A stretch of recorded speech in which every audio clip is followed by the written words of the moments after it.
Welcome to Go Sports Live. I'm Matty Marshall. Got Thomas Kim here from San Diego Aftermath. We're going to talk about his adventure here in this game. Thomas, thank you so much for sitting down with me. I've been trying to get you on the show for a bit, so thank you so much for being willing to tell your story. Yeah, and everyone mark your calendars as the event we're waiting for here, the very first big pro event, the first major of the year is going down in Florida. Not this weekend, but the weekend after that. So it's come upon us here pretty quick after this crazy, COVID world we've been living in.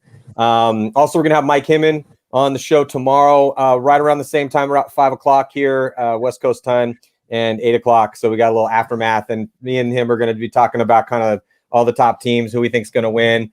But yeah, Thomas, let's jump into it, dude. I feel like we got a decent amount of stuff to talk about because, going all the way back to the Ironman win, and obviously, I've always kind of been a fan. Once I kind of knew who you were and what you were doing for these teams you were playing on. Because with DMG, you started kind of in that DMG camp and came up. But by the time you kind of cut your teeth and you became a top-level guy there, and was somebody that was trying to kind of make his way in the paintball game, you were the on-field coach. You were one of the star players on that team.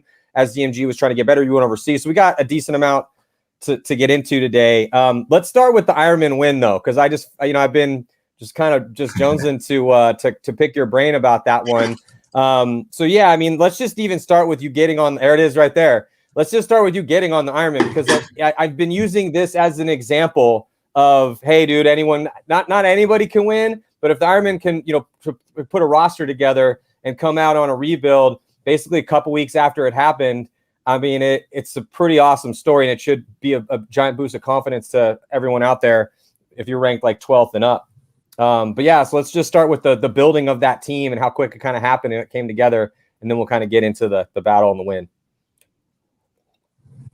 All right, so oh man, that was a year ago. I think that was the last time I actually saw you too. So yeah, got a been a bit deep dive in this one. Right. So how far back should we go? So when I came over from DMG, pretty much gave all the credit to Todd, right? He was kind of the mastermind behind everything going on for what we were able to build throughout the first year, and then the second year going forward, changing the pieces that we needed to change, and money, how the business side works and everything like that.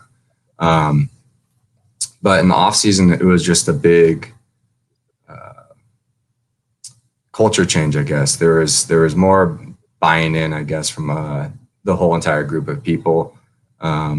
We brought in A-Rod as well, and Nick, so there was a big immediate influence of leadership, but then also Nick kind of has that ability to keep things calm and give us a different perspective, one that's been matured and through the league for a while, but when we're all serious and stuff too, he might throw us a little jab that keeps it in memory, like, hey, it's just paintball, right? Let's just have some fun, let's go out there, do our thing. And kind of one of the big things that helped us go to where we needed to go, including with Di and everyone, right, with Todd and Nikki and Fran, just kind of putting all the work.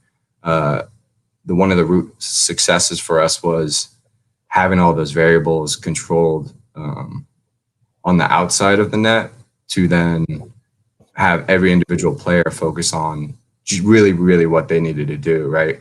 We didn't have to worry about going to get, the grocery store to get what we needed to get. We just put together a system to where, whatever we needed to get was handled, whatever we needed to do was handled. We just showed up like a professional athlete, handled it professionally, and we were able to do what we were able to do with the group of guys that we had, right? Yeah, the group of guys is kind of what I thought was the secret sauce, because you had, first of all, a lot of guys that wanted to prove themselves. I mean, that's kind of, you could say that about every team that wins, but not necessarily always, because after you've won so much, you're not really needing to prove yourself. You're kind of maintaining or earning your paycheck, or, just continuing to find new reasons to do it. It's like when we had Oliver on the show, or when I've talked to him about stuff, why do you want to walk away at some point in time? It's like when you lose that demon inside you that doesn't want more, like you have to have more. But if you haven't had a win yet, it's pretty easy to have that be the mystical thing you're trying to achieve. So when you kind of look at the group of guys, there are some guys with wins, but some guys that didn't have it. But the guys that had wins, like A-Rod's there trying to justify being one of the best players in the world. And that dude is a beast. Like, he really does look at this game and transforms and like I talked to Jason Edwards about this, he's got that company hate, and a lot of people are like, oh, why you gotta be so negative? And he's like, that's not what it's about. I mean, to me, like, I have to play with that almost feral thing that exists inside everybody, and have that beast come out. And if you can't summon that beast, you're going to have a hard time. Again, if you just want to go play for fun, cool. But anyway, so, and then I could chop that up and discuss that forever. But when you look at that team, I think that was kind of, to me, the secret sauce, because you had like guys like Corey, guys like LJ, guys like yourself that were like, respect me. I'm good at this, like, give me that starting spot. I'm gonna move up the field. I'm gonna be a dominant gunfighter. I'm gonna make moves. I'm gonna make shit happen. And that's what you guys did. And then you have, Nick's won before. He's been on a laundry list of top teams, so he's super experienced. And it was just kind of like, but it just, and then how everybody played. It's just a really good example of what's possible given an opportunity. You get the right skills, right time, right talent, and boom, you guys win. And then it was just so, and it was just kind of a storybook thing. A team hadn't done well in a year or 10 years, and then it was it. And then things kind of fell apart from there. But your Sunday run was pretty nasty. I mean, in Vegas, because you beat San Antonio X Factor, badass San Antonio X Factor. Talk about kings of the game. They just came off an insane run, and so that was a huge, to knock them out in the quarters. And then you're playing a scrappy Baltimore Revo, and you beat them by 3. And that was a good win for you guys. And then you go play the Russians in the finals, and you beat them by 2. What are your thoughts on that Sunday? Again, we got a decent amount to talk about, but I would not be doing my job if I didn't finally get Thomas Kim on the show and discuss how you were feeling and what was going on in your mind during that run to that win. Because it was nasty. It was a really good performance. So for Sunday, I'm gonna have to actually take it back to the nighttime game with Revo. I remember we were kind of talking about that match, and with Todd, I think Todd, A-Rod, Corey, and probably Nick, like, hey, do we play it? Do we push it? What are we gonna do? And we figured, we can beat anyone out there, right? So let's just play it out. And then eventually it got pretty dark, but I remember thinking in that moment where, when they did cancel it, it was just like, hey, all we need is like just a little bit more time and we can bring this back. So then we had our meeting, and we really dove into what was actually causing us to start losing that match, and all of those variables, right? And the big thing there was going into day Sunday and going into Sunday after the prelims. I personally had it just felt special. It from like when you wake up, it just felt like, hey, we're going to do this thing. And I've played a good amount of tournaments around a lot of different places, and that feeling doesn't come all the time. It's something that you can look into your teammates' eyes, and you can see like, okay, we're on the same page. We're clicking here. You're thinking what I'm thinking. You're thinking what I'm thinking. All right, let's go do this. To have those guys as well, right? With LJ playing phenomenal paintball, and Corey being that anchor on the D side for when A-Rod did split the middle, or, sacrifice his body or whatnot. Corey was able to go clean house, right? It really was just something special to where once we got into that first match, I really had no doubt. It was just we're going all the way. And I know that's hard to put into words of like that feeling, but it's like you said, it's that group of guys that just had that mentality and that grit that, we're here. This is literally our moment right now to put it on the stage. Everything we worked for in the previous amount of time with other groups of guys, right? All of that doesn't really matter, but the off-season work we put in, the hard work we put in with A-Rod, and the hard work we put in with Peyton, Silos, and all those guys, Dan, everyone, right?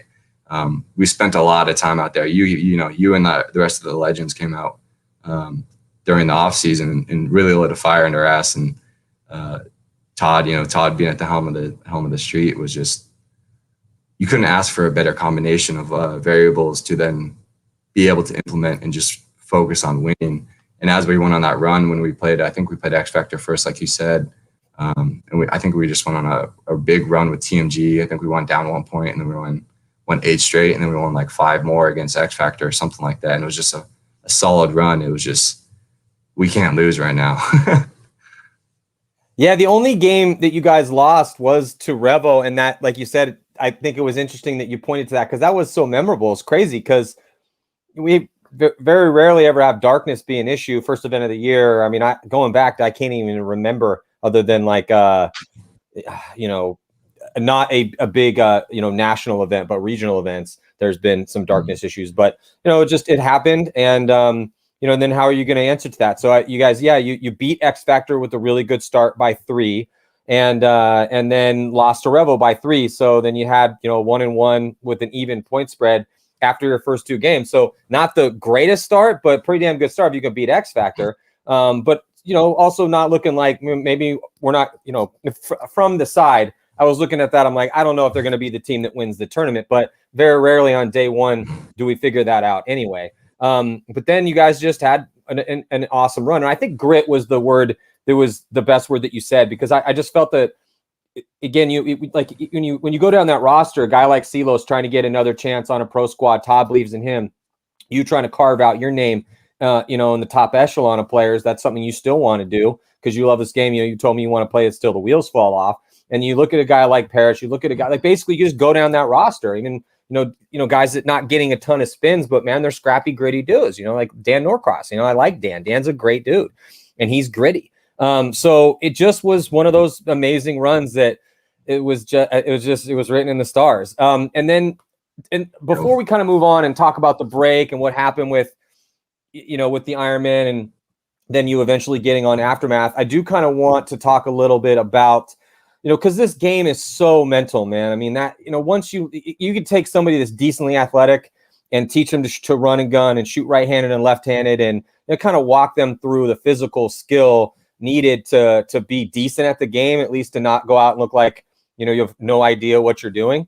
But that has almost nothing to do with who's winning and losing out there, particularly when we get deep into Sunday. It really is. I've used this quote very often, but General Mattis said that most important place on the battlefield is the 6 inches in between your ears. And paintball is, because it is, you could say chess, but it's really more like Go. There's so many different things that can happen out there. But that mental toughness is so key. It's so crucial. It's you can't overstate its importance. So, knowing that you kind of came up in the DMG camp, playing against, really good players, playing alongside some dudes that have been there for a long time, younger guy kind of coming up, you've been playing the game for quite a bit. What sort of mental toughness, going out there and taking your lumps? Because it's not like you guys were going out and winning tournament after tournament after tournament in pro ranks. You got to go out there and get lumped up and learn. Because that's like, I use Ryan Greenspan all the time as an example, but like Ryan Greenspan did not come out of his mother's womb amazing at this game. It took him going to play at Mare Island and getting lumped up by the old dudes. The X Factor guys always talk about, how they got murdered by the addicted dudes and how gnarly Texas was. But, so kind of talk to me about what it took. Because that when I first met you overseas and we kind of were, bullshitting a little bit and talking about stuff, I was like, this dude seems to have his head screwed on. I like how he talks about the game, and it definitely seems like he's been through some stuff. So, how did you kind of get this mental toughness? Because I think you play the game with that in the pressure situations. That seems to be where you thrive. You're not the smallest dude. You're not the fastest guy. You're pretty athletic. You're fast enough, small enough, but the decisions that you make, the gunfights that you get into, the lanes that you decide to control, the way you talk to your teammates, the game plans you help come up with, like that is why I'm really happy that, him decided to pick you up. And I even told Todd when he were talking about it, I'm like, dude, you should do whatever you can to get Thomas, dude. So talk to me about how you got that mental toughness. That's going to be a tough one because that's going to be an accumulation of, just a lifetime, right? If you just break it down. But with paintball, right? So the big thing for me is the way I've kind of approached the game since the DMG days. And before that, I played on a team called Code Blue up in the Northwest. And that was kind of more fun. And you just get my feet wet in divisional paintball, right? But coming into the DMG camp I really started approaching things as finding the root of the problem. You can't really analyze something or come to the right conclusion of what to do after or fix the issue or understand that it is the correct issue or the correct move or whatever, right? without actually diving into what the root of the problem was in that specific situation. So once I started approaching things like that, it kind of built on the accumulation of things that kind of happened in my life coming up to it, coming into paintball and kind of finding the home, right? Paintball kind of was really like an anchor for just life, I guess. There's so many things you can pull from it. But being that paintball was kind of the center, I kind of realized that I can go to school or I could dive into this thing that I want to do, that I love and I feel like I'm good at. And I can, back in those days, I was really, really cocky and I was like, man, I can do this. I can take it where I want to. I just need an opportunity. So I kind of moved down, and I think all of those things kind of stemmed together to build that perspective. And then once I got on DMG, it was playing against, high level paintball and having Dave bring an impact in. You have a lot of more, steels, iron sharpening iron, right? So that allowed me to have the opportunity to analyze things. But the way I kind of view paintball is more a little analytical, but it's kind of just right now it's kind of free flowing. It's easier for me to break it down when I'm on the field or talking with the guys like on the field or having a specific layout or whatever. It's really easy for me to break everything down. But coming up into this time, coming into the Ironmen, that helped me develop a new gear with Todd. With Todd, it was more first time I really had a coach. So it threw me into another situation I haven't really had before. It was, we got a couple words here and there from Dave, but Dave's more of a coach of, I think unless you're on impact, he's like, you got to kind of figure it out. And, he might nudge you in the right direction, once or twice, but he's not in our ear kind of coaching us up necessarily. So having Todd there, guy that could really bring in another perspective of sports philosophy and also the mental understanding, and really just put that belief in me. Like when he called me and was just like, hey, I want you on this team. This is what I'm trying to do. And I fully bought in, and it was just something that I could keep on developing my mindset around. It's hard. Yeah. Like I said, it's going to be hard to nail on one thing on where I got my mindset from. One of the bigger switches I've had now over this last year was I found a new switch with my mom passing. That was a big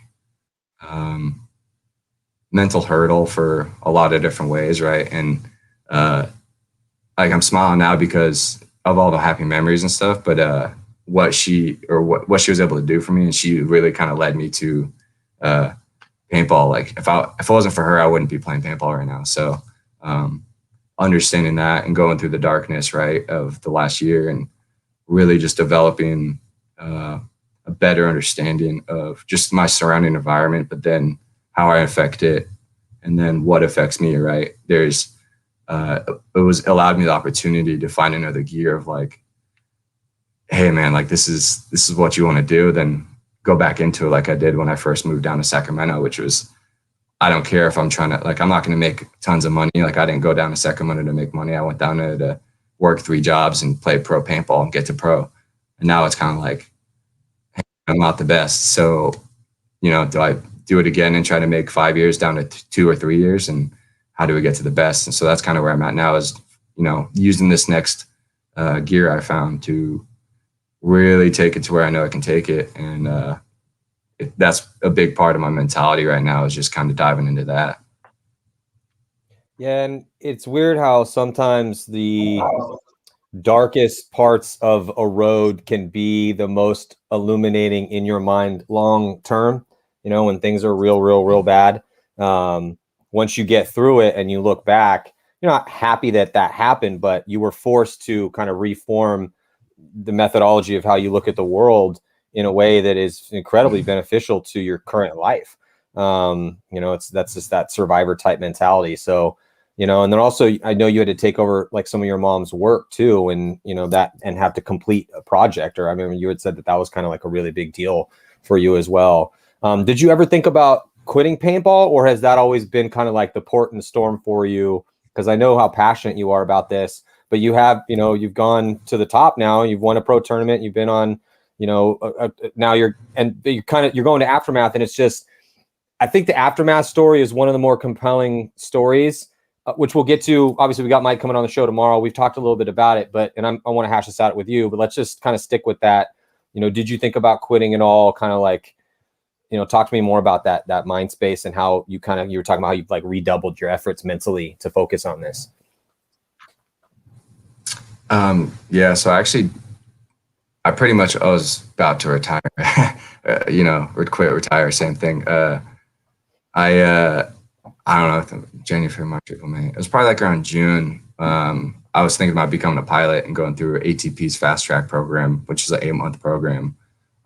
It's like 80 grand. And pretty much you can go in there, come out, and you can choose to go to private or you can go in the commercial sector.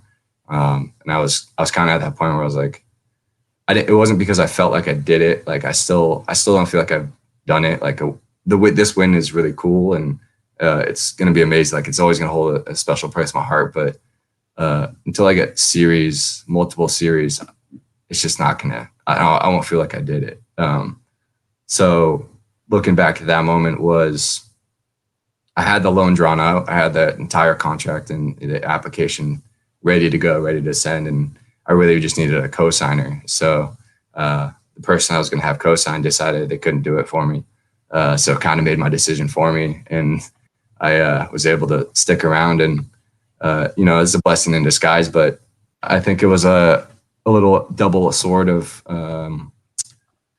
both my mom passing and then also COVID happening, where it's like, how long are we going to do this? Like, I'm not making really much money at all playing paintball. And at that time I was going to school too. So it was just a little bit tighter, and I was really just kind of reanalyzing just the last, couple of years and the next couple of years of where I see myself going. And I almost did quit, and I'm glad I didn't, because like I'm not even back into my prime yet. And I feel like I've taken a big step forward, and I'm excited to kind of triple that effort right there, because if I can get more resources, buy my time back, there's so much I feel like I could do. There's a certain vision I have of like how paintball should be trained, and the amount of time you can put in inside of the net, drilling, practicing, there's a lot of things that I think I really, I feel like I could take my game to the next level, and it's just trying to find those resources to do it. So that was kind of like that whole year was after I decided not to do the ATP flight school. I had like the project that you mentioned with my mom. So that me and my brother took over a contract she started up in Spokane, Washington, at a church she did 15-ish plus years ago. She did the inside 8 windows, and she had a contract for the back opening chapel window, which is like 40 feet high and 25 or 30 feet wide. And that was only about 5 to 6% complete, and pretty much just had the contract and the drawings kind of done and the gist of the drawings. So we had to scale it up and then, do the rest of the work out. And originally we scheduled it for at the end of summer because my brother was in school too. So we wanted to make sure he could get through that, get what he needed to do, have his time to come up. And then we had it for 3 months essentially, and we had it kind of timed out for that. And it kind of dragged on a little bit and got a little longer. And then my brother ended up having to go back down to school in the winter or fall, I can't remember. But so then it doubled my time, right? So I was, supposed to have 4 hands, and now we had 2. So then it was like, oh wow. So now my initial return date to play, to come back in the off season, which I was like, okay, I'm gonna come back in the off season. I'm gonna train as hard as I can because I lost a whole year. So I was like, all right, I'm gonna train super hard. That got pushed back like 3 to 4 months. So it was kind of like, whoa, okay, this is a whole new storm I got to figure out. And in that whole time, I was still trying to figure out with the Ironman. I had all those guys, and like I love those guys to death. Those guys were supporting me through all of that. All of that craziness was. That whole organization, Di and Nikki and Fran, they were all just super supportive, which was really cool. I still, very grateful for that today. And that whole situation, or that whole time, was trying to figure out if I could go to Cup. And that was one really hard decision, because I really wanted to go to Cup. I really wanted to keep that team together, and I really wanted to see, like, we just scratched the surface of what that roster could have done. Yeah. Like, inside of it is completely different from the outside perspective. And I know, people say it's a fluke and everything like that. And like, I think that's just ego talking for them, but it's being inside of that and seeing the potential of those players, and then seeing how like everyone started to finally understand like what it took to win, how to utilize everyone's talents to the right purpose and everything like that. It really, really been cool to play Cup, and I was really looking forward to that. But with everything that I explained with my brother and traveling up there and everything got delayed, it just wasn't in the cards that year. So that was kind of how like 2020 shaped out for me. And then that was another thing was I kind of knew after, like, I told the guys, I'm not going to be able to play Cup, because if I play Cup, it's going to set me back. I was already up in Washington working. If I would have to travel down, there was just too much around it that I necessarily couldn't afford, and money-wise and time-wise, right? So after that, I kind of went into the off-season kind of knowing that, things weren't the best with Dye, so it was more so I kind of knew it was my time to be a free agent, right? And I really didn't want to string them along and kind of play I'm going to bet this house against that house. I get that's how the agents do it, and that's in every other sport. But in my perspective, they treated me well, and I knew, I kind of knew I was looking for something else. With Todd leaving, he was the reason why I came to that team. Like he was the sole reason why I went to that team. And then, after I got there, I found everyone else, and there was a lot of more reasons to stay. But with Todd going, it was just kind of felt right to find my real home, my franchise kind of place. And that's, what I'm looking for. And that's pretty much what I assume Aftermath is. And I hope they see me that way too, but that's kind of how that all shaked out. And I just felt like it was more respecting to say as you're a free agent versus like, playing the call on 10 people kind of game or whatnot. Yeah. And it's difficult, man. I mean, there's so many different ways that the off season and going to different teams, and there's kind of basically, there's levels to it. I mean, it's levels to everything. But you have the tippy top guys, the guys that actually, get paid, depending on, it's not driving Lamborghinis around, but they're making some money to play paintball. And then you get guys that are kind of on the mid tier that are getting guns or, getting a little bit here or there. But they're getting enough to make it worth their while. And then you got kind of everybody else that are just trying to get to those levels. And then there'll be, some guys that have, for whatever reason, they don't really need the money. That's like when I get calls in the off season from people, they're like, "Oh, dude, what do you think I should do?" The very first question I always ask before we go into anything else is I say, "All right, well, I got to ask you a question. Like, do you really need this money?" Because if the answer is, yeah, I really need the money, of course, everyone's going to need money. Look, money makes the world go around. It is inevitable. It is, like oxygen and water. I mean, it's just how our world works. But you can wish it not to be so, but that's just the way it is. And so, but some guys got, careers or jobs or family money, whatever. Some people just have money. They got things dialed in, or they're older or whatever it may be. And they really don't need that, whatever the money may be. So once they say, "Nah, dude, I have a job. I'm good to go. My wife's cool with it. My kids are old," whatever it may be. Or, "Nah, dude, I'm fine." And then we're going to have a different conversation, because then I'm going to be asking you, where's your heart? What do you want to achieve? Let's break this down. You could break it down from, okay, if you go to this team, you're going to be, you're going to have to really earn your keep there, and you may not start, or you're going to be a rock star on this other team. So that conversation is the same regardless if you need the money or not, but right out the gate. So, it is what it is. But, once you get to a level, it's where you can make money to play the game. It's like when we had Matt Jackson, who's going to be playing for Impact. They have a really compelling story this year, because the Canadians that probably aren't going to be able to make it for the first event. We'll see, but it's looking like no, unless something has changed. But they have obviously an amazing American roster. But Matt, leaving AC Dallas to go to Impact, he's like, when we had him on the show, he's like, "Look, dude, eventually Dave's going to stop asking me to play for the team, and I have an opportunity to make a little bit of money playing paintball. For how long is that? I don't know. I could blow my knee out tomorrow." He's like, "I'm not getting any younger." So you have to kind of respect that. And he did put some time with AC Dallas to try to help that team win. Anyway, that's something we could kind of go down that road a little bit. But but you're a younger guy, you're 26 and you're in that, I need to figure out what I'm going to do in this world situation. And after you chase you chase it for a while to try to be one of those guys that can make a living doing it, which is great, but you still got to figure out something to do afterwards, so it's like, but I always tell guys, it's like, you can go to school, but you got to find a way to have a trade, make money somehow. And paintball can fit in. There's tons of guys. I talk to guys all the time that have, whatever it may be. There's no one way. There's ways. It's ways plural. There's lots of different ways to do it. So but I think that I'm glad that you've decided to continue to embrace your love of the game, because it does seem like you are getting something from the game mentally. And then now going to Aftermath, I think that's also going to be a very compelling story, because you have a lot of dudes on that team. Again, we got Mike Hinman coming on the show tomorrow, so we'll be discussing this a little bit there as well. But we got to talk about Aftermath here, Thomas, for sure. But I think it's fascinating because there's a lot of DMG guys on that squad, and those are dudes that are still really got a huge chip on their shoulder, man. Like, they really want to prove themselves. They still feel that as a group they can go out there and win professional paintball tournaments. They were successful. A lot of those guys were successful on the semi-pro level, and then kept getting better and better. So it is like a little DMG reunion, which is kind of cool. I don't know. Let you tell me about it. What are your thoughts on it?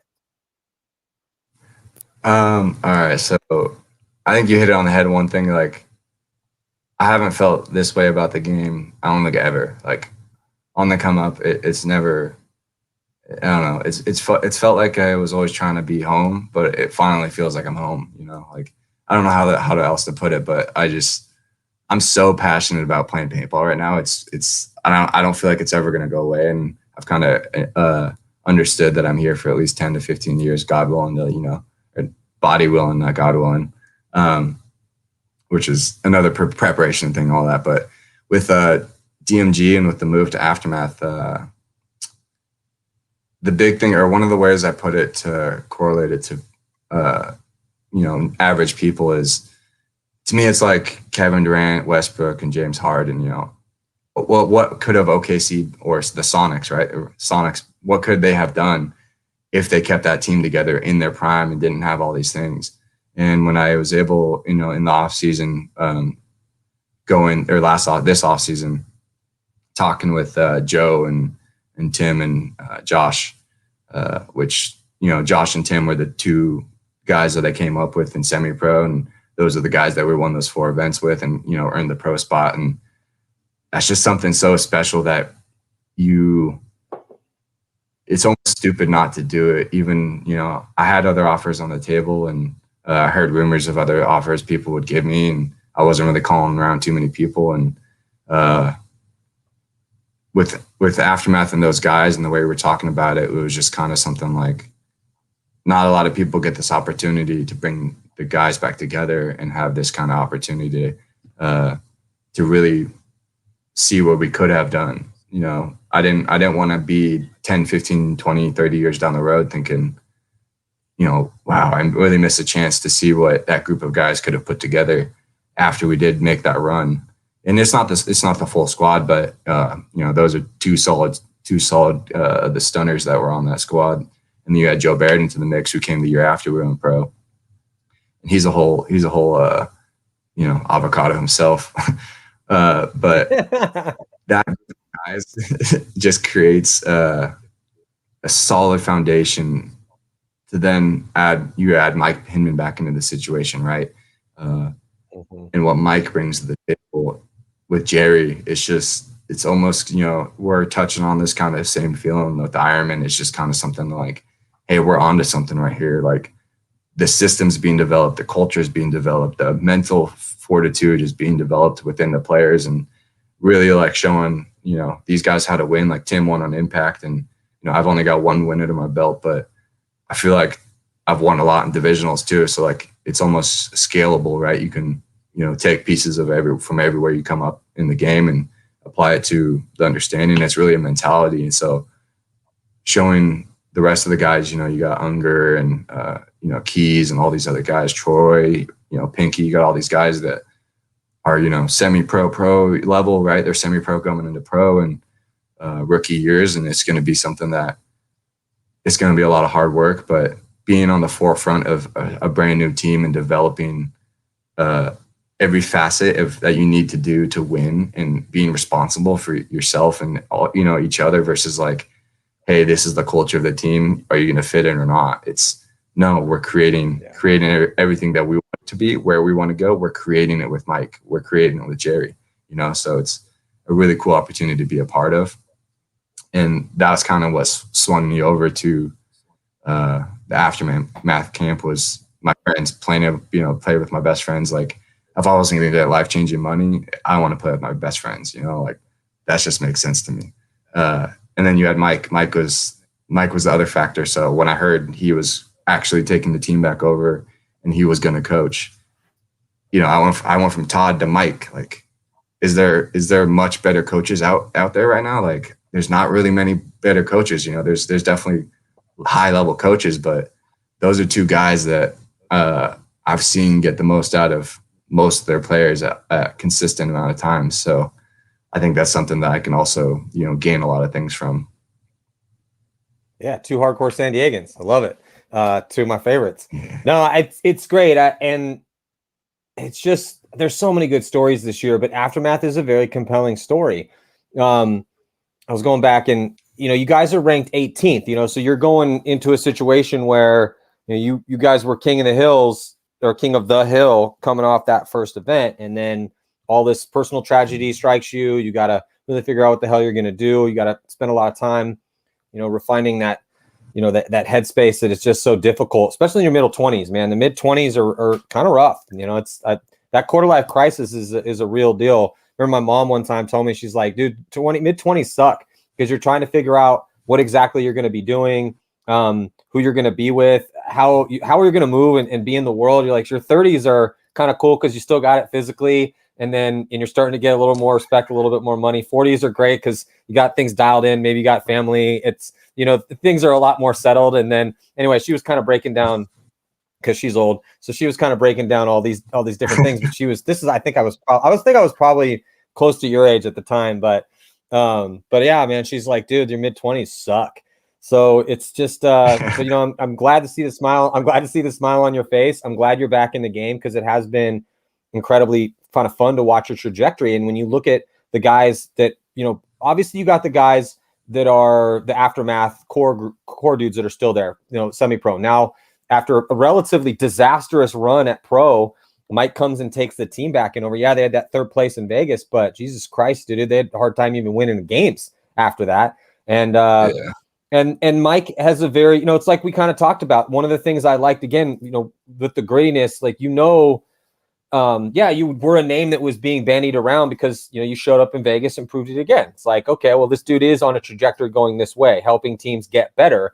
And the fact that everyone does know that you were an on-field coach for DMG, that definitely helps things in the plus column. You're not an asshole, plus column. You're smart, plus column. Like, these are crucial things when you're looking about who you want to build out. I had this conversation with Mike, the beginning of this in the off season, but anyway, but with the team, I was trying to pull up that, as we got these like team snapshots. I could write a novel on all these teams, but we just can't, because there's only so much space. But I wanted to kind of like just read you what I wrote, and just you either co-sign on this or not. Can I read this to you real quick? All right. So San Diego Aftermath is a team with a reputation. San Diego Aftermath is a team with a reputation gathered over the years and through different incarnations of the squad as a breeding ground for hard-nosed, aggressive-minded all-stars. But their most recent run has not met with its leaders' expectations, so a rebuild has commenced, and a group of new faces will wear the red and black. They enter the 2021 NXL season as underdogs, but they will not be outworked or out-hustled, and they are training just as much or more than any other team in the league. Though new to the Aftermath name, many of these players have been on other pro teams, and collectively, they are playing with chips on their shoulders the size of California, and they can't wait to prove to the league and to each other that they have what it takes to win at the highest level. What do you think? I want to play tomorrow. Like, let's go. I'll play right now. Sorry. Yeah, no, but that's just true, that's man. I look at the team, like, dude, Hallberg, Brusselback just came off Impact, and he's foaming at the mouth to prove that he can be an elite one. because things didn't work out with him. We've had him on the show before. Unger, same thing there. We've had him on the show as well too. Unger is also chomping at the bit to prove that he's elite. You know, you've proved that you're flirting with elite because you've been there one now and you've looked really good. So how often can you be? Can you be there on a regular basis? You know, can you show up every tournament and have that type of performance like the elite, the players, the great players, the legends do? We will see. You know, again, you're still just, I feel, coming into your prime. So when you just go down the list. So when you look at the story and aftermath, like, how can you not want to root for these dudes? Like, yeah, again, I'm a little biased because it's a San Diego squad and me and Mike go way back, but still, it's a captivating story with a bunch of good dudes who want to go out there and, you know, earn their keep to their homies and prove to the world that they're good enough to win. So I can't wait to see you guys play this year, man. How have the practices been going? They've been going really well. I'm excited, like you said, with all the guys. Everyone's got something to prove, but I think there was a perspective coming into this season and how we were going to approach it. And then I feel like it's been growing. Obviously, you know, it's adapting as the practices go. But I think because I came in, so they had like 3 practices already before I joined the team, and I played that diesel weekend. And I feel like one of my strengths as a player is being able to come into a situation, analyze it, and, you know, help get it to where we need to go, or you know, throw my little flair into what I think we're doing wrong and what we need to do right. You know, if we're already doing things right, so we don't need to beat a dead horse. But I feel like I'm decent at analyzing things, and I feel like being here is the right situation just for me right now, because when you have Unger and you have Pinky and you have Archie, you got 3 front guys, and Troy, that, like you said, everyone has a chip on their shoulder of like, hey, we're not respected right now. We're not really, you know, no one really knows our name, right? But you can see in their eyes that with Mike being at the helm, that everyone kind of wants to prove it. Everyone wants to earn that respect, you know. And then you got Timmy, who's coming in, and he didn't get a lot of spins on that impact. And there's a fire into him because then he went to Uprising, and you know, and then we had like one event. It was just kind of like, hey man, is this going to be how I retire? Is this going to be me phasing out of the game right now, where you just kind of slowly played less and less paintball, and then all of a sudden you're just out, you know? So being back together with the boys lit a fire under his ass. And then you got Josh, who like, Josh is a phenomenal paintball player when he really, really wants to be. When he is just going through the motions, kind of, he's still a really good paintball player, but it's something where, like, if he sees an outside presence, or if there is an outside presence challenging him or pressuring him, you're going to see that dude, you know, step up to the game. And then you got Joe Bear, who's just a phenomenal, paintball player that talks really well, and on and off the field, he talks a lot. And he just loves the game so much that it's hard not to have a lot of positives out of a guy that just really loves paintball and wants to see it succeed. So I kind of forgot your question. Sorry. No, I just asked how the practices have been going, and Okay, yeah. I mean, I just kind of wanted to get like a general vibe from somebody like yourself now that's been on a couple different squads, and, you know, again, knowing that you guys are coming into a situation where you're almost at the bottom of the barrel, and that's when, you know, it's like talking to Mike about it, and I'm, you know, I'm asking him, well, you know, how stoked are you on this roster? And he's like, dude, I'm real stoked, but you know, Mike, he's blunt. He's very blunt. He's very honest. So he's going to cut right to the meat of the situation. And he's like, look, man, you know how this works. Is this going to be the roster that I win the series title with? Probably not. You know, that's not how it works. And these dudes know that I need commitment. I need excellence, because that's what's required. If you can't show up and grind, you're never going to get to be good enough to contend with the people that are just as good as you, that are putting in as much time as you are. And so, you know, I'm really happy with the guys that we have, because these guys are willing. These guys have something to prove. They're willing to grind, and I believe in their talent. You know, he's like, but if they can't get the job done, I'm going to find somebody that can get the job done.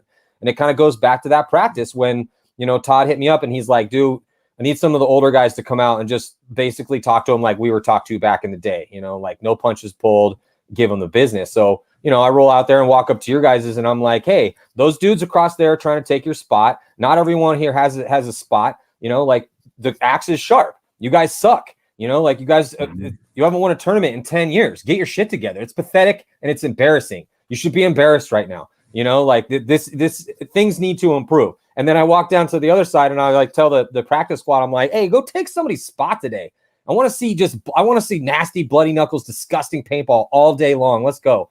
And there's one spot, somebody might get it. Who's it going to be? Is it going to be you? Everyone's like, well, let's do it. And so, but that's what you're going to get out of being in the Aftermath camp. And because Mike doesn't know any other way, and it works. And he's bred champions before. I mean, there's a laundry list of dudes that are top elite players that came through Mike's camp because you either get better or you quit, and so, and it's like you said, like you didn't know if this was like with Tim or yourself. It's like, can't remember the name of the poem, but the end of it is, this is how the story ends, not with a bang, but with a whimper. And no one wants that to be their story. That's not how you want it to go down. Now, yours would have been with a bang because you would have won and then walked away with the win. But, still at 26, you're 26, right? I mean, dude, you got like a lot in the tank. So a lot in the tank. So it's pretty cool that I'm glad you stuck around. Before I let you go, I got to get some thoughts on some of these other teams because you know a lot of guys that play on a lot of these other teams. First of all, let's just talk about, and we're gonna have Mike on the show tomorrow. We're gonna be intricately discussing, how everybody looks and what he thinks about everything. But let's talk about your bracket. Definitely some teams you're familiar with. Dynasty's in there, Revo's in there, Thunder and Level. I don't think that's the toughest bracket. I think bracket B is the toughest bracket with Impact, X Factor, Heat, Energy Elite, and Uprising. That's a pretty nasty bracket because Heat, had two unfortunate finishes for them where they didn't make it into the semifinals. So they're down in that third tier, which makes, whoever ended up pulling Heat. But let's talk about your guys' bracket. Obviously, you're super familiar with Dynasty. Revo, you're super familiar with because you played Revo twice in route to the win with the Ironmen. One time they beat you, then you guys beat them after that. And then Level, you're probably couldn't pick any of those dudes out of a police lineup. And then, but you guys are the last seed. So give me your thoughts on your bracket. Yep.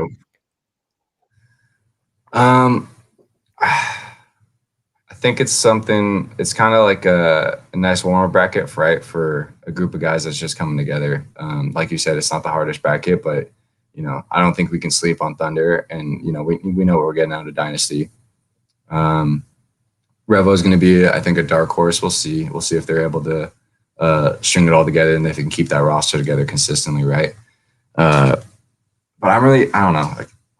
I'm not really a cocky person, but I'm not really too worried just because I know the work I put in and I know what I'm going to bring to the table. So it's seeing if we can get how fast we can get the rest of the guys up to speed, right, is a big thing. And it's going to be interesting to see how Dynasty does with the new coach. I think that's going to be it'll be interesting because it could change up the way they play. But I feel like the head honchos of that team is still going to have a pretty high input of the way they want to play, but it's hard not being inside of the pits and seeing how Rusty coaches and how what's being implemented, right, and how much of the way the players want to play versus the way the coach wants to play, because those are two different styles sometimes, right? Not always, but sometimes. But for us, like, it's a big thing is, like you said, the axe is sharp, so it really keeps that mental focus. So that I think that's another reason why I'm not really worried about. Whoever we draw, it doesn't matter if, finals, we could play whoever we want. But from my perspective, it seems like the team's on the same perspective. It doesn't matter who's across the field, that, we're going to get the job done. And I think that stems from Mike just holding everyone to a high level of accountability and, making sure we know the axe is sharp. Like, it doesn't matter who you are. You could be top dog on the team or top dog in any team, and he'll still cut you. So that alone creates a perspective and a mindset that levels accountability for everyone.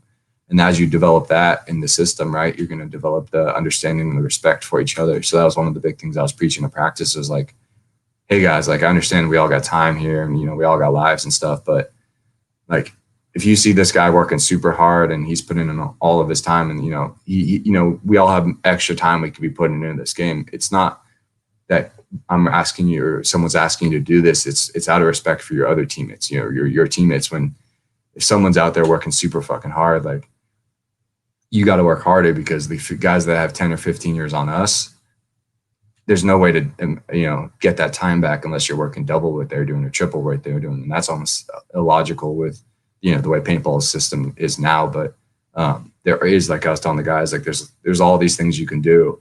You know, if you're, instead of 30 minutes on your phone scrolling through Instagram or whatever, you could be watching Go Sports, or, you know, thinking about it, or visualizing it, or studying your calls, or running through drills, or trying to set drills up that you think will benefit the way that you're going to need to play the next layout, or your weaknesses, your strengths. There's so much you could be doing outside of the net. You know, there's a whole system that could be developed in a mental perspective, and an understanding of really visualizing every single situation that you can be in to be better for your teammates. And that's what it really comes down to, is respect and accountability. And I think that's a big thing that we're developing right now.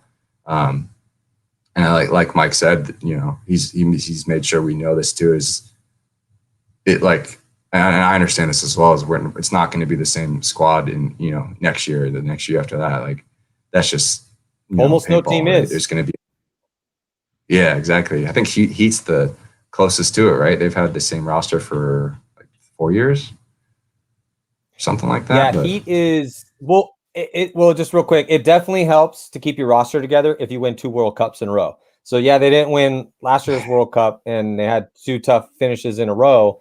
But if you take it to 2 years before that, they finished at the end of the year with a World Cup victory. So it's pretty easy to be like, well, we're not changing anything, because, you know, you just won the biggest tournament of the year. So, but yeah, other than Heat, other than that, it's just tough, man. Like, real life happens, and it's hard to get a consistent roster. I mean, and I know you guys are going to sleep on Level or Thunder, but I know Level's been training really hard. But you brought up a good point, man. It's like, dude, there's not a lot of tape on Level, but it would definitely make sense for everyone on your team, seeing as how it would be so crucially important to the Aftermath franchise to make the very first Sunday of the 4 events that you guys get to play this year. That would be a big deal. So that's the battle in front of you. Those are the teams. You got Dynasty, you got Revo, you got Thunder, and you got Level. Probably be a good idea to watch a lot of tape on those guys, particularly a team like Level, because yeah, you know, the Dynasty, those are a lot of legends on that team. They've been playing for a long time. You guys have got a lot of looks against them.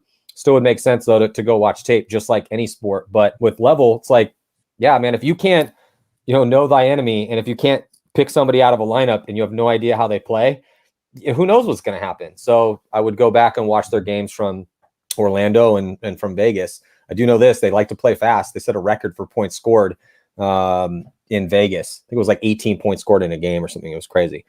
So yeah, wow. So it's going to be, yeah, it'll be, you know, they're hungry too, man. And then Thunder, Corey has always been rebuilding his team, but he always finds a way to put talent out there. That's why guys keep getting poached off his squad. But Unger, having played with Thunder, is definitely going to be able to, you know, have some insight into how they're going to want to play this layout. Before I let you go, what do you think about the layout? And where are you going to be playing? Because I mean, I play everywhere. You don't have to tell me that. We're gonna okay. I know you play everywhere, but we're gonna find out eventually. But that's one of the good things about you, though. Is you're very versatile. Yeah. That's one of the things I picked up in the DMG camp. Was, I think that was kind of like Dave's thing. Was like, well, you're really good at this, but, you know, what about this? And I was like, oh, I really should be good at all these things. And that's kind of where that stemmed from. I really like the layout. I'm playing a 1 again, which is going to be fun, because I haven't played a 1 since I was coaching. So that was a long time ago. Yeah, I mean, the smile is for everything you should see. Like, we've been playing this layout for last weekend, and it's just, we played Heat, and it's just like I was saying earlier, I'm just in the flow of things right now, where it's just coming to me right now, and I can rely on just all the work I put in previously. But I'm having a lot of fun, and I think I'm playing the job that the one needs to play, right? And what the team needs out of a one. And I think having the perspective of being a coach and also being or a coach player, and then also being a consistent back player, that I feel like I have a higher level vocal and ability to quarterback a team in the moment.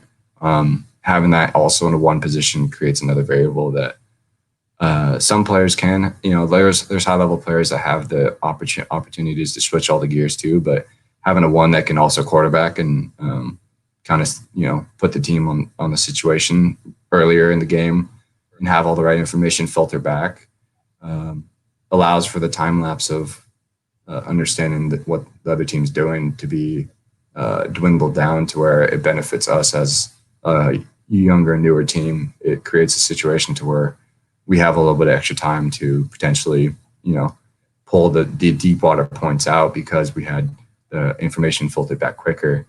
And that's not going to happen all the time, but I think it's with this layout specifically, it does allow for that a little bit more. Just with the way one side's a little bit heavier than the other side, but you can still close from both sides. And then also that middle is kind of reminiscent, I think, of Chicago 2019. I think there's two wings, something like that, where there's like that middle kind of square box where you can still go up there and piece each other out, and you can still have those crazy run throughs, and you still might get some crazy 3 or 4 packs up the middle, but it's not something crucial that's going to be like, you got to put 2 or 3 guns on this guy. Like the middle is going to beat us completely, so it's a pretty even field, it seems like. So I'm looking forward to it. It's going to be I'm really looking forward to playing. Oh, man. Yeah, you seem super happy, man. I'm excited for you, Thomas. I'm excited that you're back in, and I'm really stoked that you're playing with Aftermath, back with your boys from DMG, but with new jerseys and a different look, just in general about the vibe of where your guys' heads are at. And I really do think that you could have some success out there, and I know you guys are working very hard. The last question I will ask, just because you have had the ability to go overseas and play. I know with COVID, it's been, a totally different world. Do you have any plans to go back to Europe to play over there or to travel around? Because you did seem to thrive over there. That was actually, when you were playing, I think it was with Firm, and then you played with Breakout Spa. But watching you play over there, I remember coming home. I'm like, dude, who's good at paintball? Thomas Kim, bro. That dude was slaughtering people over there.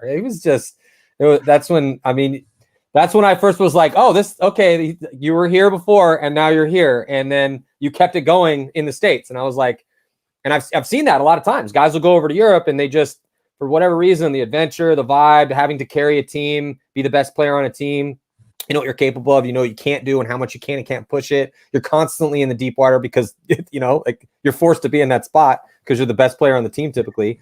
So do you have any plans of doing that, and your thoughts on how that did grow your game? Man, I really, really want to play that. I want to play the Australian series again. I want to play as much paintball as I possibly can play.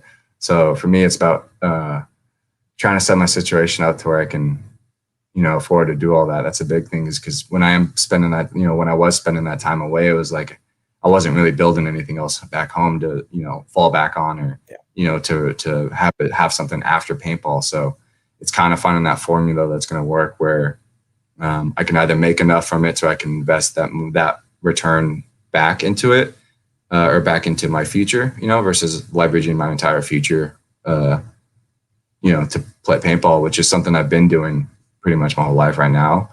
And something I'm happy to do. And I still thinking about, like, I'm fine. I'm kind of happy, like, or I'm okay with potentially like being paycheck to paycheck to get the best I possibly can be and use the time I have on my young body and my legs and really develop the level of where I want to go and where I really know I can go, because I fully understand like where I've been from the beginning and the amount of work I put in. Like that's constantly in my head of just like, what have I done? What can I do? What can I do more? Right.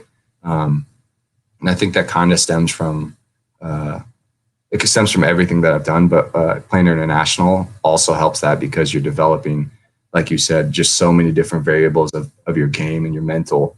And that's like the biggest part of this. Once you pass, high level D2, it's pretty much like 85% mental. the rest of it kind of, helps a lot, but you're not really going to be a superstar because you have the best snapshot in the league. You're not going to be, a top 10 player because you have the best landing off the break. It's if you can put all those things together in your head and in the headspace at an efficient manner, you're going to buy yourself time to either be better than them or be so far ahead of the match or the situation of the game that everyone else is playing catch up, which buys you even more strengths, right? There's just so much mental ability you can do. And the faster you can do that is how quickly you're going to be able to develop your game. And that's kind of where I'm at now is like, I really, really want to start coaching. Like I feel like I could help. I feel like I can help out. Like I feel like I can have ability to input for players and in the way I see the game. I feel like I can, give back and do that. But it's kind of just finding the right formula. If I could play every weekend, that's what I would want to do. Like if I could play every day, like that's my dream, to literally like wake up and walk out my backyard and there's like a full regulation field or half regulation field and go snap shoot 100 times or 1,000 times, just shoot one ball, go run and gun one ball 1,000 times. And, that's my morning workout, and go inside and work out. I have a vision of what I want to do, but, it's getting there is the big thing. So figuring all that out.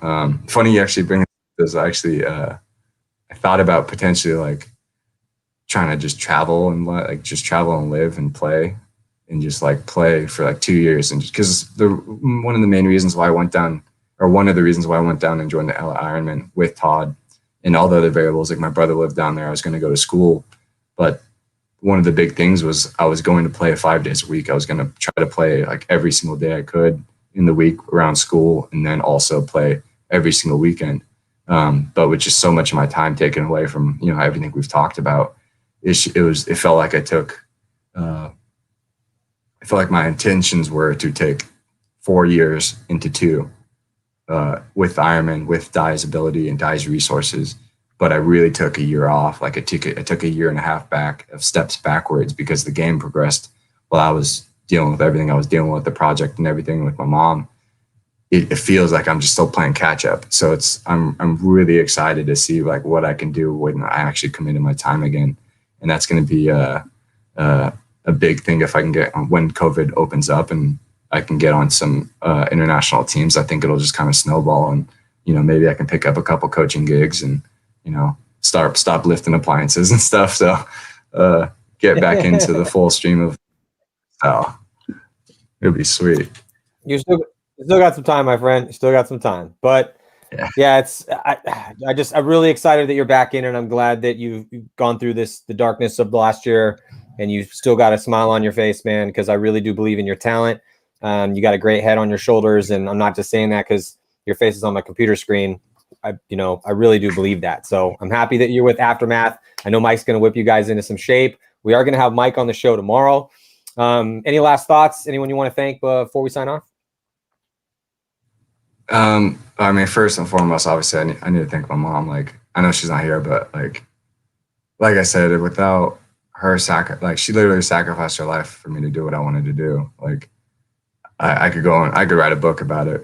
But she would drive me to all the practices. She would, like, when I first joined the Code Blue team, I was like 15, and she just drove me out to this random person's house. I was like, hey, I'm gonna stay the night here, and then we're gonna go, play paintball out at this field like 5 miles away, and then I'll play the next day, and then I'll come back home. And I was like 14, 15, and it's like not a lot of people have that opportunity to have someone that's literally your corner, like completely your corner. So having her around was like the biggest thing. But after that, I would definitely need to thank Todd. Like Todd has been a big influence on my paintball game, but also just outside of it.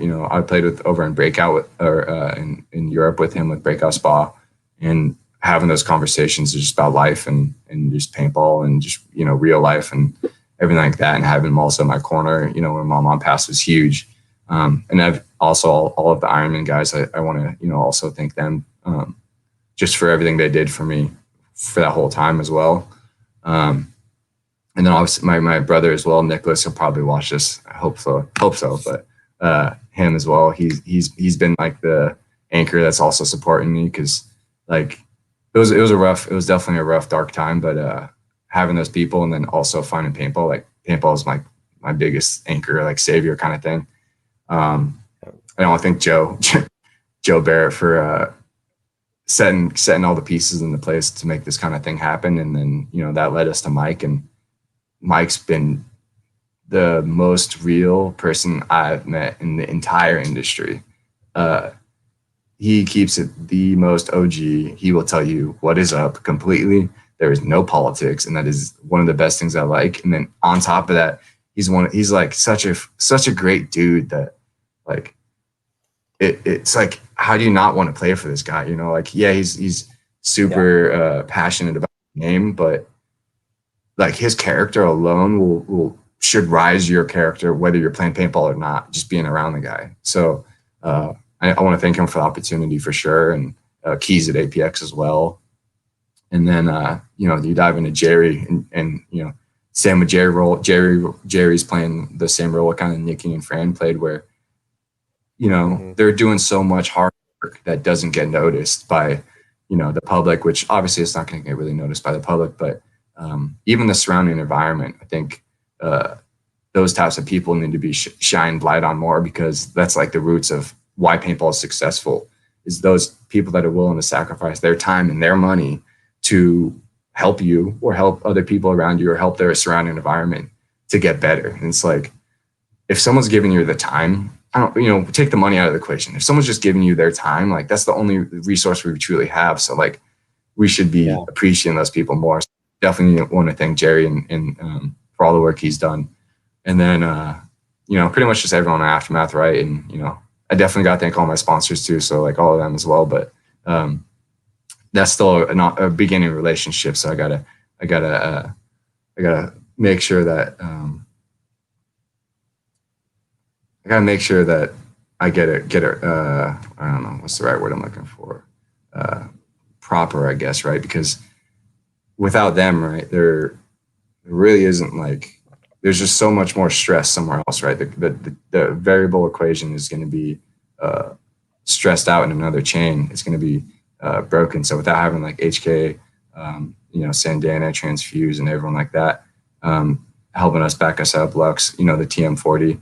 Without having all those variables put in a piece where we really can just truly focus on our game, where we show up to Camp Pendleton and have the 2-3 day practices, and really it's just, hey, put this on, shoot this. Like that's all you really want is, to be able to go pick up a basketball and shoot free throws. So having them to be able to support us is also really, really crucial. So it's a big variable that I definitely am appreciative of.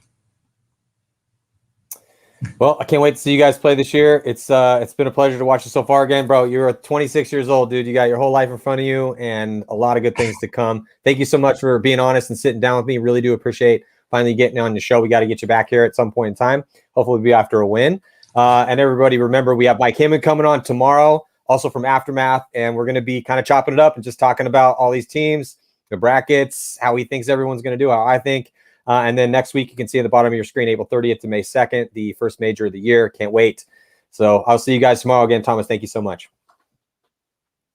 Thank you, Matty. I appreciate it.